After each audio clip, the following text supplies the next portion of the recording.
नमस्ते दोस्तों, आपका एक बार फिर से स्वागत है क्लासिक कहानियाँ में।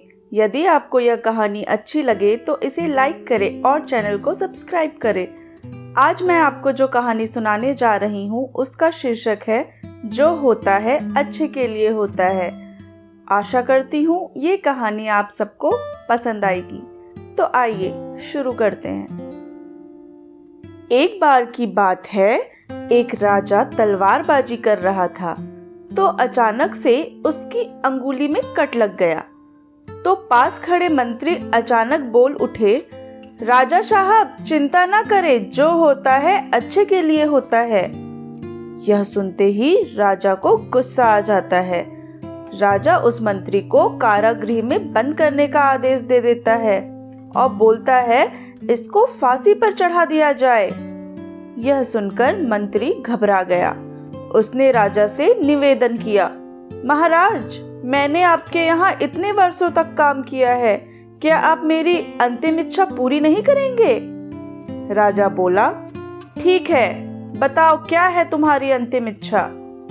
मंत्री बोला, कृपया मुझे 10 दिन का समय दीजिए, उसके बाद आप मुझे जो चाहे वो सजा दे दीजिए। राजा ने उसकी अंतिम इच्छा मान ली। राजा दूसरे दिन अपने सैनिकों के साथ जंगल में शिकार पर निकला। जंगल के बीच में राजा अपने सैनिकों से बिछड़ गए और रास्ता भटक गए। रास्ता ढूंढते हुए राजा वनवासियों के बीच पहुंच गए, जो बलि देने के लिए किसी को ढूंढ रहे थे।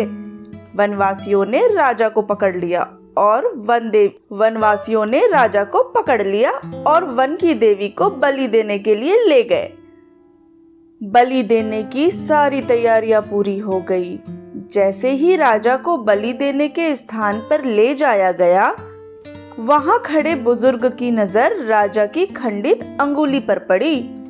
उसने आवाज लगाई कि ये तो खंडित है, इसकी बलि नहीं दी जा सकती। तो वनवासियों ने राजा को छोड़ दिया। राजा जैसे तैसे वहां से निकला और अपने राज्य पहुंचा। सबसे पहले कारागृह में अपने मंत्री से मिलने पहुंचा। राजा ने मंत्री से कहा, आपने सही कहा था, अगर मेरी उंगली नहीं कटी होती तो मैं जिंदा नहीं होता, यानी जो होता है वो अच्छे के लिए होता है। राजा ने फिर पूछा, मेरा तो फायदा हुआ, लेकिन आपका क्या फायदा हुआ? मैंने तो आपको सजा दी। मंत्री बोला, मैं आपके साथ शिकार पर हमेशा रहता हूँ, उस दिन भी रहता, लेकिन मेरे खंडित नहीं होने के कारण मेरी बलि चढ़ जाती, इसलिए मेरे साथ भी जो हुआ अच्छा हुआ। राजा प्रसन्न हुआ, लेकिन छोटी सी बात पर मंत्री को सजा देने का दुख भी हुआ। इसीलिए राजा ने मंत्री को कारागृह से निकालकर फिर से अपने साथ रख लिया। तो दोस्तों, अपने जीवन में भी बहुत से उतार चढ़ाव आते रहते हैं। कभी कभी कुछ चीजें मन के मुताबिक नहीं होती, इस कारण से कभी निराश नहीं होना चाहिए। तो ये थी आज की कहानी। यदि आप चाहते हैं कि मैं आपकी कहानी इस चैनल पर सुनाऊं तो मुझे अपनी कहानी भेजें। अपनी कहानी मुझ तक भेजने के लिए नीचे डिस्क्रिप्शन बॉक्स में दिए गए लिंक पर क्लिक करें। धन्यवाद।